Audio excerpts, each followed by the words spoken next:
All right, for today's video review, we're going to be taking a look at Transformers Age of the Primes Vortex. Our first look at a new Combaticons team that will be coming to Generations. And yeah, no, I quite like this figure. They the other ones that they're all trying to like relatively release them within the same year, whereas we haven't even seen or gotten full, I guess, confirmation on the other Combaticons. We just have Vortex for this year, and then according to leaks and stuff, the other ones are supposed to be coming out next year. Obviously, Onslaught being our, Generations Commander class for next year, which I've had my complaints about them doing the sort of like combiner frame system for the ones where it doesn't really make a ton of sense. Whereas with Onslaught, I do actually think that, this could work pretty well. So basically, they are doing it slightly differently for these guys, where the arms are deluxes with Voyager and Blastoff, and then allegedly, according to the leak listings, Brawl and Swindle are actually supposed to be Voyagers. Now we're not entirely sure what that means yet, like if they're supposed to be basically deluxe size figures with extra stuff that make up the Bruticus mode, or hopefully, I hope that they're actually just like legitimately larger figures, especially Brawl, because I do feel like he sort of should be bigger than the other limb Combaticons, and hopefully that means that they won't take up as big of a part, like they'll take up more of the leg than the frame section does for the Bruticus mode. But that's all just speculation at this point. But for Vortex and then of himself, he's a really nice figure. I absolutely adore this helicopter mode. Like I think that this is one of the best looking deluxe helicopters that we've gotten in a long time from Transformers. He's got his rotors here, which are detachable. They come like this in the box, and they actually, I don't think have a single mode where they're supposed to stay like this. Like, I'm pretty sure in Bruticus mode you're supposed to have them out, in robot mode, and then obviously in vehicle mode you're supposed to have them out. So it might have just been for storage, but hey, if you prefer the look of the robot mode with these, like that, then you can definitely do that instead. They rotate really nicely. He's got the little back propeller here. What's funny is his landing gear is actually attached to the back of his robot mode head, which, the whole section back here looks a little bit silly because like you can clearly tell that's his head.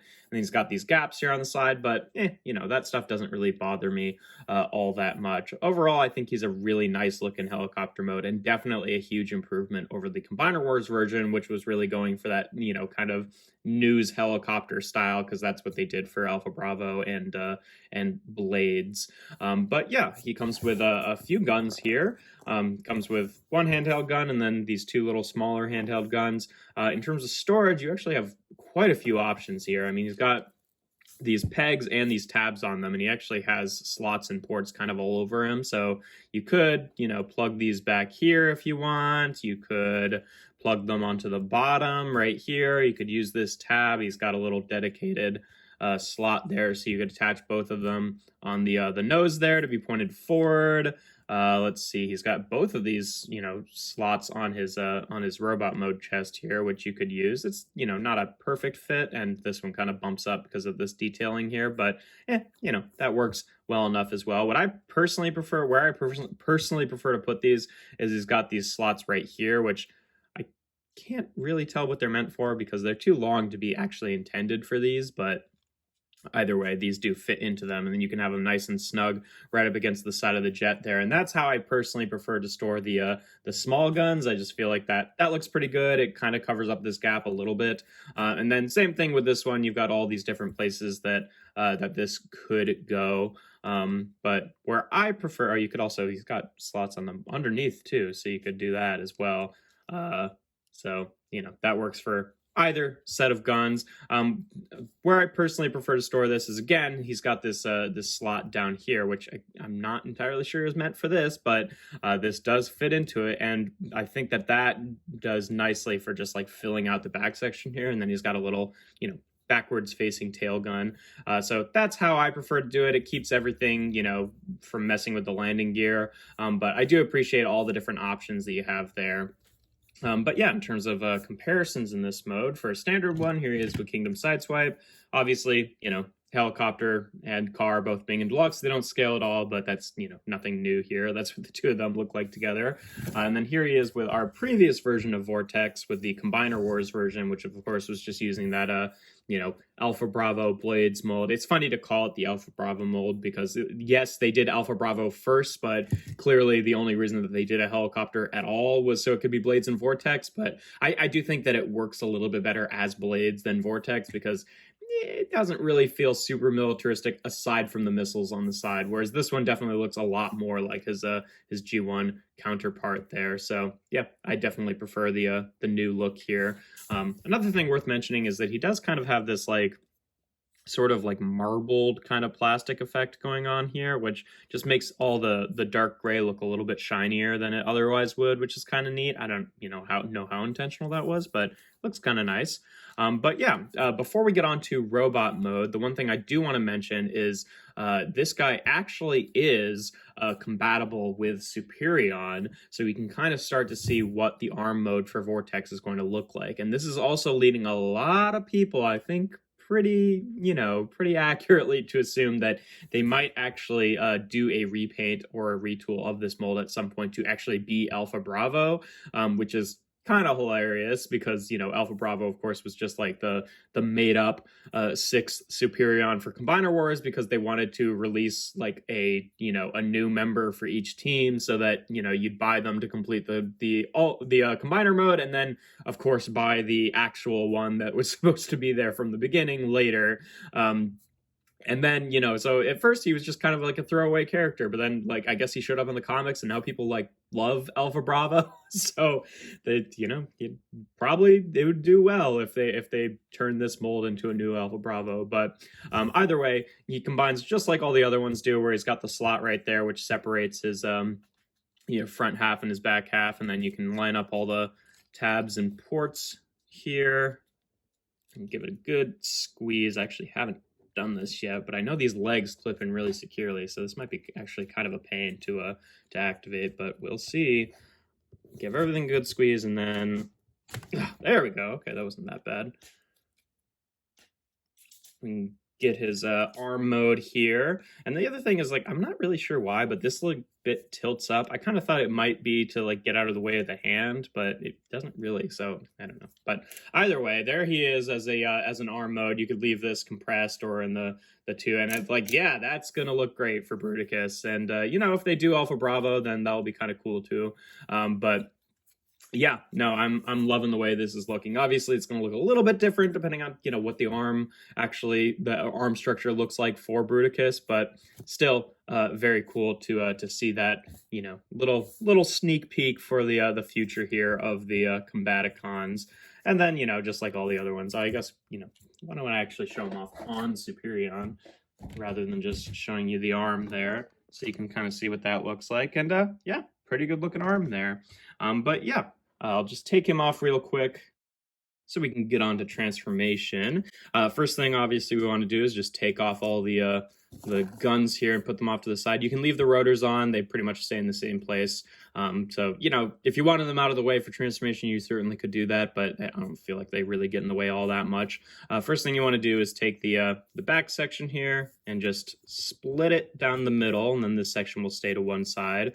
Then you kind of bring these sections out and they will sort of double hinge and rotate down to be the arms here. And then for this arm specifically, you want to take this little bit and this actually rotates so it sits more in line with this tail fin, and then you can take the whole tail fin and just rotate it onto the back of the arm just like that, and we'll mess with the arms a little bit later. Then you want to take this whole panel that the propeller is on and rotate it 90 degrees, literally just to give clearance for the leg pieces to get out of it, and then you rotate it right back. And then it's very Combiner Wars, where you just open up these sections here, untab that, and double hinge this whole section down till it locks into place, and then close these back up. Then we can just rotate this panel back into place, split the legs, take the little front nose cone section there, and then split it to be the foot and the heel there. Then we can take his arms, rotate them down. Now he's got these panels here, which you basically want to grab the thumb here to unlock it. And then this whole thing will rotate up like that and kind of just sit as kibble on the back of his arms. And then you take the little gun piece here and you just rotate that down. and do that on both sides here. And then he's got this little like face mask type thing to hide his head, which is kind of funny considering, you know, the head is already kind of hidden, but whatever. You just rotate that down into the backpack and then rotate the robot mode head around. And there we have Vortex in his robot mode. And yeah, he looks great. I quite like this robot mode design. The one I think big complaint about him is that he does have these like kind of floppy kibble panels hanging off his arms. You can like compress them a little bit, or you could just leave them like that if you don't mind having the hand kind of encased in this junk here. I tend to prefer to like just bring them down a little bit rather than sticking straight out like that. But you know, to each their own. They're actually not as obtrusive as you'd sort of expect them to be. Like I remember seeing that initially and being like, oh, that's gonna ruin an otherwise great looking figure. And you know, you really don't notice them all that often. Like when you bend the elbow, you can kind of bring them back up so they cling a little bit more cleanly to the elbow rather than sticking straight out like that, which would be a bit more egregious. They're definitely big and chunky, and it's, you know, definitely not great, but it doesn't bother me nearly as much as I thought it was going to. But yeah, he's got a great looking head sculpt. I like how simple they went for like the faceplate and the visor there. He does, of course, have the landing gear kind of poking out from the top of his head. Sort of wish that was at least done in the gray plastic, so it stuck out a little bit less, but whatever. In terms of articulation, the head is on a ball joint, so it can rotate around. His connection point is pretty much right under his chin, so it does look a little weird when he rotates his head because it kind of pushes his whole head back, which I'm never a huge fan of. I mean, it's just so it can reorient for transformation, but yeah, that it's a little weird, but you know, it's a head joint, so it's not the end of the world. He's got swivels here at the shoulders and a hinge out to the side. Bicep swivel, which of course brings this whole thing with it, so it kind of bumps into some stuff, unfortunately. Nothing at the wrists. He's got a nice waist cut there. Universal hips, which can go forward and back and out to the side. Thigh swivel. About 90 degrees of bend at the knee. Then he does have ankle tilt, and because of that little weird extra bit there, he can tilt his feet a little bit backwards. Again, I'm not really sure what the actual purpose of that is. It doesn't bother me, but it seems like such a slight thing that surely they didn't, you know, add that in there just for that a bit of articulation. So I'm not really sure what the purpose of that is, but still, it's appreciated nonetheless, I guess. And then obviously we can give him his weapons here, which he can hold in his hands. He does kind of have, like, because of the way that they compress into these bits, his hands do kind of like cut off halfway. He doesn't have his back fingers. I mean, he's got the fingers, but he doesn't have the back part of the hand, which is a little unfortunate, but whatever. So yeah, obviously you could have him hold these in any configuration. In terms of storage, there's a few things you can do. You could peg them onto the front of the legs, kind of like how I do with Slingshot. That looks okay. He does have these ports on the back of his arms here, but he's only got 2 arms and he's got 3 guns. And they don't really get into this port all that well because of all this stuff. So personally, I prefer to keep the big gun on the back of his arm here and then do the little guns on the sides of his arm, just like that. And then that means that when you have them there, you can kind of compress this up, and that keeps it from compressing kind of like all the way. So that's how I prefer to do it, just to have them stored there. Just kind of bulks out his arms a little bit, keeps those panels in line a bit more. That's just kind of how I prefer it, but you know, you've got a few options there. And then obviously with the propeller, you can keep it like that, or you can open it. I'm guessing like if they do an Alpha Bravo, I think it would look a little bit better with that closed, but with Vortex, I do like him having the kind of X on his back there. And because, you know, this is detachable, you can take this off and like plug it into the bottom of his arm or something like that. And then, you know, have him use like a rotor weapon. It's kind of like way behind his elbow here, so it looks a little strange. Like you can kind of, I don't know actually if you can even get it into this port because with all this stuff in the way. I think you can, but then it kind of bumps into stuff. So like it's not even really doing the thing that you'd kind of want it to do. So, you know, that doesn't work quite as well as you'd like it to, but it's not really the end of the world. That's not really something that Vortex did all that often. That's more often like what Bruticus did with the propeller on his arm. So, you know, you can kind of do it, but it doesn't work all that well, but whatever. For comparisons in this mode, here he is again with Kingdom Sideswipe, just so you can see pretty much an average size Deluxe there. I think they stack up fairly nicely. And here he is again with with the Combiner Wars Vortex mold, who I definitely think he looks a lot better than. They're obviously going for the brighter color scheme for Vortex here, whereas this one's a bit more cartoon accurate with just the grays and the blues. And I think that this guy's leaps and bounds better than the old one. With the aerial bots, I've been talking about how I don't think that they're significant improvements over the Combiner Wars ones, whereas this guy definitely is, and I'm very excited to see what they do for the other three, other four actually, Combaticons. But yeah, no, I'm quite taken with this figure. I would say really the only big problem with him is just those panels on the back of his arms, and they're not nearly as bad as you'd kind of expect them to be, like I said. But yeah, no, pretty fun figure, and I'm definitely very pleased with him. If you enjoy my videos, make sure to leave a like and consider subscribing to the channel. I do reviews every Tuesday and Thursday, and without further ado, here we have Transformers Age of the Primes Deluxe Class Vortex.